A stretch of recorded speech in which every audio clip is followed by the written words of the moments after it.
So TSH, and more times than not, we're going to check TSH. Thyroid can do all kinds of crazy things in pregnancy and also postpartally.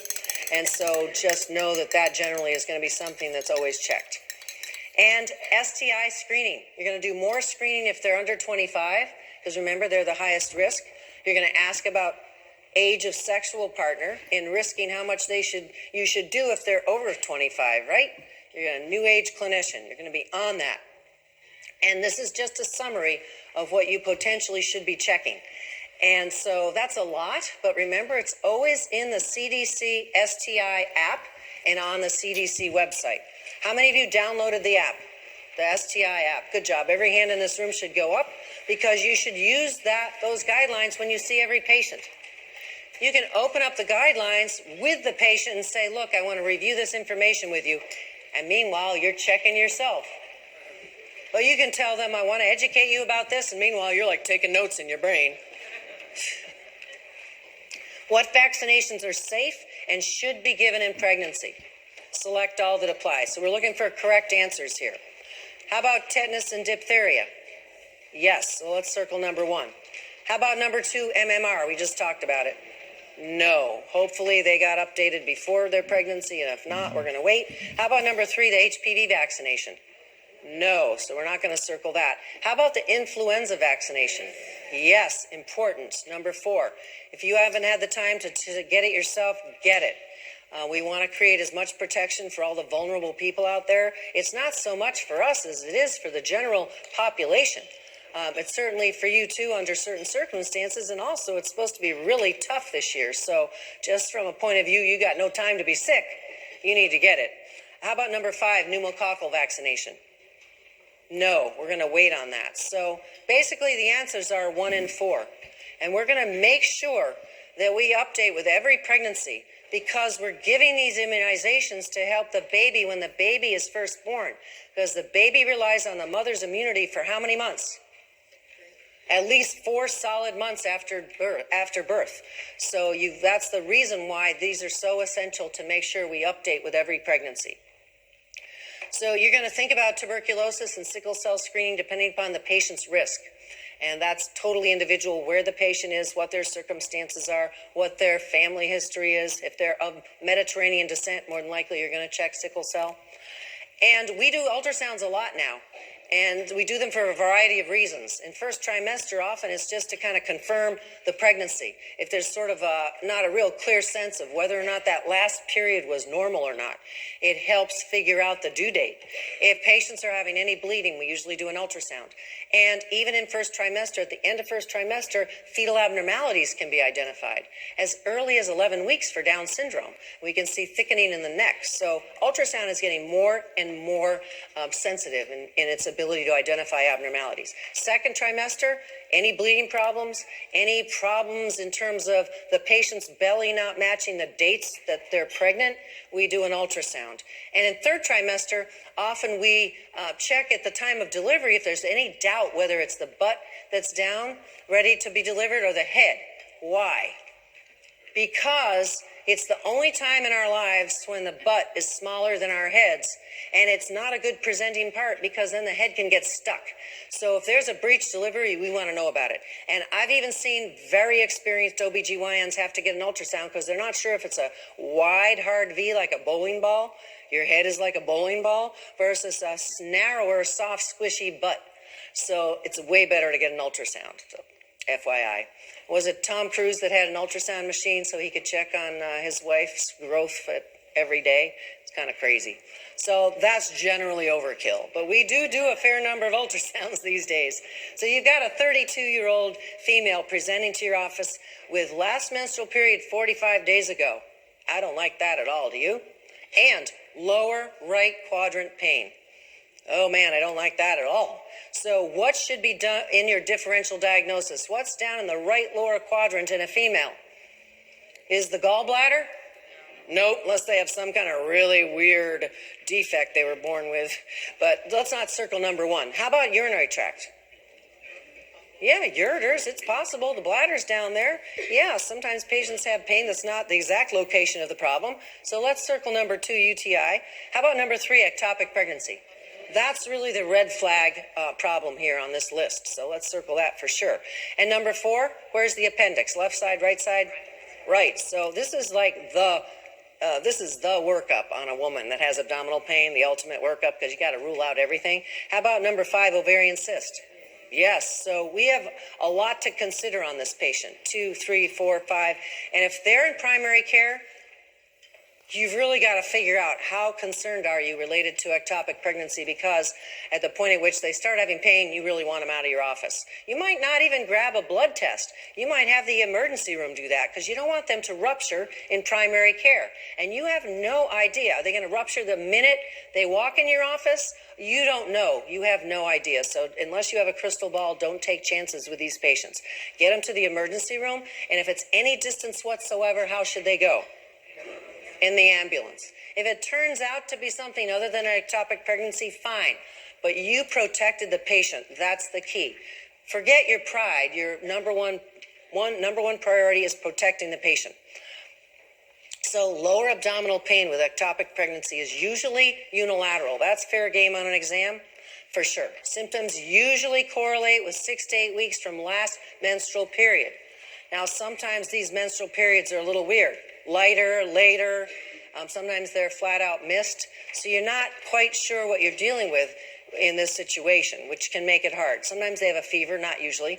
And what's the blood test you're going to do? Qualitative or quantitative? Quantitative, great job. And you'll never forget if you just think about the word. Quantity. I want to check the quantity because there's not going to be the quantity if it's a tubal pregnancy. There's going to be low level and it's not going to double every 24 to 72 hours. Great. And that's been out long enough now. They might ask you about that. So risk factors. Absolutely. If they've had a tubal previously, they're at risk. If they've had any kind of scarring or tubal surgery, they're at risk. If they have a current IUD, the first thing you should think of is a tubal pregnancy. Why? Well, IUDs are nearly 100% effective, but if there is that rare failure, they're more at risk for a tubal pregnancy. So if they say they've got a Mirena or a copper IUD and they're having unilateral lower abdominal pain, you want to be laser focused on that possible differential of ectopic. Previous cervicitis, anything that might have caused scarring. It doesn't take much scarring to scar the tube because it's so tiny. The lead of a pencil. That's not the perfect place for a baby to grow. It's not the perfect snuggly, that's for sure. And history of PID. Even if they had very mild PID, that can scar the tubes just as much as PID where they're hospitalized. So the key is to identify the PID. And if they've had chlamydia and they were treated for a long time for chlamydia, maybe the clinician was actually treating PID and they didn't tell the patient. That's always possible. So just a summary for you in terms of recent warnings around medications in pregnancy. Some of these haven't been out long enough to even be on your exam, but make sure you review them. Don't recommend Tylenol to any pregnant woman because this actually has been out almost 2 years now. ADD and ADHD has been linked to Tylenol in pregnancy, so you don't want to give that as a recommendation and put it in the EMR at all. So what are you going to do for headache? Chill out. Chill out. Little maybe massage, acupressure, a little bit of rubbing the web between the thumb and the index finger, whatever. Deep breathing, whatever. Now, fluconazole we talked about yesterday. Briefly, you remember that? 1,000 years ago? That even low dose may increase risk. This is a dynamically changing environment. This will not be on your exam because initially they thought only with high dose, and now they're warning us about even single dose. So more for clinical practice, but probably won't be on your exam. How scary is that? So the CDC is taking on this huge project to redetermine, even among medications we thought were safe, are they really? They're looking at all the case reports because we don't have prospective randomized placebo-controlled trials because we will never do those studies on pregnant women. So macrobid, congenital abnormalities in first trimester, potentially, and now ACOG has actually said, don't give it in first trimester. Took them a while to respond to that. It always does take a little while from the point at which this information comes out. And Zofran, heart and cleft palate. Do you want to give Zofran on your license? No, you do not. And you know what? Educate your clinicians because they can be very slow to change. The older they are, sometimes the slower they are to change. I am not that way because in my original nurse practitioner program, that was a long time ago, my instructors said what you learned today, you're probably going to unlearn tomorrow because we're going to have new research. What do we call that today? Evidence-based practice. So it has the concepts have been around a long time. So medications in pregnancy, we basically less is more. And we're trying not to give medications in pregnancy. Now, in over-the-counter, we still use the alphabet designations, but in prescription, we now use narrative. So I'll take you through that. The A through X has basically been eliminated for prescription. So safe is the old A. What's safe? What are you going to give to every pregnant woman? Folic acid, yeah. B6 is fine. Levothyroxine is fine. Now, old B is probably safe, meaning that you're probably okay with this list of medications. So penicillin, we know Keflex we can give to pregnant women, prednisone we can give to pregnant women, insulin we can give to pregnant women. So we have some options, but you notice the list is kind of short. Now, old C, that's a list that could make you glaze over. May not be safe, which means you want to minimize your prescribing in this category. This is the old relative contraindication category. So you can just scan through that. Many we've already talked about. The antidepressant that's safest in pregnancy, according to this recent reanalysis by the CDC, is what? Sertraline, better known as Zoloft. So if they come in and they're taking Paxil or Prozac, you want to work them, you want to switch them over. And if you feel like you need help with that, consult with your prescribing therapist colleague in your area. So not safe, old D, clear risk to fetus. We know what happens when we give tetracycline to patients. Pregnant patients, what happens? It can discolor the patient's teeth. So we want to be super careful. And Prozac actually has been found in this recent reanalysis to have one of the highest teratogenic rates. So we really, really, really don't want to use that. And boxed warnings, thalidomide, that was given to thousands of women, especially in the New England area. And what happened to the babies? They were born with missing limbs. So it was really devastating. So you have a pregnant patient, first trimester. She's taking Prozac for depression. What should be done with this medication during pregnancy? Let's look. Number one, discontinue and consider sertraline. Yes, Zoloft. Yes, let's circle that. How about number two, discontinue and start tricyclic antidepressants? No. Our first line with depression is always SSRIs, the safest ones we can prescribe. How about number three, continue at the same dose? No. Don't circle that. And how about number four, continue but reduce the dose? No. So there's only one right answer, number one. Good job. Which antibiotics are contraindicated in pregnancy? Select all that apply. So now we're looking for wrong answers. How about amoxicillin? We can give that in pregnancy. That's fine. How about number two, levofloxacin? Not to be given in pregnancy. Too many warnings, too many concerns. It can be harmful to the mother and the baby. How about number three? Bactrim can cause birth defects as well, so we don't want to give that. How about number four? We already talked about it, doxycycline. Can discolor teeth, so we certainly don't want to give that. How about Keflex, number five? Yes, notice how hard wrong answers are. They're very tricky because we want to see the right answers. So you all got this? All right, good job. So how much weight should a pregnant woman gain? If she comes in with a normal BMI, the sweet spot is about 30 pounds. And so if she's underweight, we want her to gain more. If she's overweight, we want her to gain less. And what we do know is mother's birth weight, and this is important, I'm going to just read it, influences neonatal morbidity, mortality, and the child's future risk for diabetes, hypertension, and cardiovascular disease, potentially. So this is a very big deal. We want to look at our pregnant women and look them in the eyes and say, I want to help you be as healthy as you possibly can be in pregnancy for you and for your baby and potentially for your future child. So I think that can have huge impact when you really have that conversation with patients.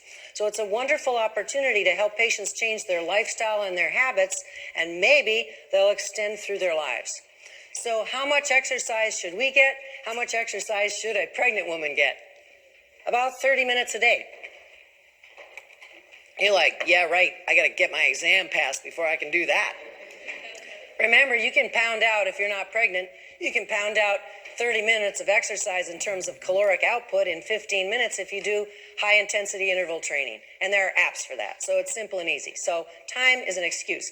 15 minutes is what percent of your day, your 24-hour day? 1%. Can you afford that? It might even help you think better. So with pregnant women, we really want to help them. They don't want to do HIIT. The rule is with pregnant women, if they can carry on a conversation when they're exercising, that's as strenuous as it should be. And if you're dealing with women that are athletes or that are really serious competitors and like to do extreme exercise, you're going to have to help them understand this is a recommendation to protect you and your baby. And it's sometimes really hard to get them to kind of ratchet back. They want to avoid risky activities. What are those? Any kind of falls, any kind of sports where they could get injured. And when should they stop flying? I see women past this number of weeks on airplanes, my airplanes, and I want to get off the airplane and go on another one. 36 weeks. I sat next to a woman. She was like ready to have her baby any minute. And I'm like, what are you doing on this airplane? She goes, oh, I'm going to a wedding. I'm in a wedding. And I'm like, and she kept putting her hand on her belly. And I'm like, here, have some more water.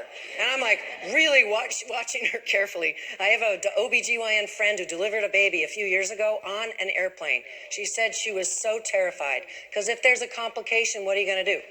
What are you going to do?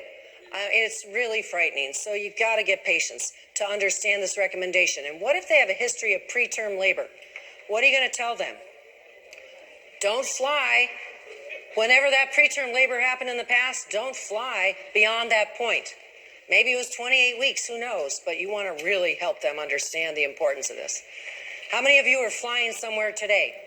Let's hope we don't have any great with child mothers on our airplanes. Me too. Oh, man. So there are a lot of substances and habits that we don't want our pregnant patients involved in. No alcohol is way better than any amount of alcohol. And unfortunately, we have a lot of patients that don't want to give it up. But we also know that if they're taking in too much alcohol, they can have a baby with fetal alcohol syndrome, fetal alcohol effects. I worked for 7 years in Alaska, very far off the road system in a very remote area. And we had so many babies born with both of these problems. And it's so devastating because these are lifelong effects. So we want to screen every woman really at every visit to make sure they're living the healthy, pure lifestyle. And counseling does work. It's amazing how effective that can be. But it isn't effective if you have one hand on the cervix, one hand on the doorknob, and you look like you're ready to walk out after 10 seconds. So it has been found that even if you only have 2 minutes in a visit, if you take the time to connect, they will think that visit was longer. So I think that's really powerful. So cramping during pregnancy can be totally and entirely normal or not. And the basic rule is if the cramping's getting worse with every episode and the intervals in between are getting closer, what might you be dealing with? Preterm labor or labor at full term. So we want patients when they have this event occur to be aware of those concepts and also rest. What's the position that's best? Left side, and then drink fluids. And remind them they should be drinking healthy fluids all day long. Wake up in the morning and drink healthy fluids. How many of you all did that this morning? You drank some water before you even brushed your teeth. It gets you kind of going for the day. You want your brain to work better. Remember, 3/4 of it is water. Wow, really? So cramping that's worsening and getting closer together, those patients have to go to the emergency room by way of ambulance to see the OBGYN on call. Don't take any chances with these patients. And if you're worried about unilateral pain, we already talked about it, you're going to hustle them to the emergency room as well. Unfortunately, most tubal pregnancies end in miscarriage. It's just an inhospitable place for a pregnancy to grow.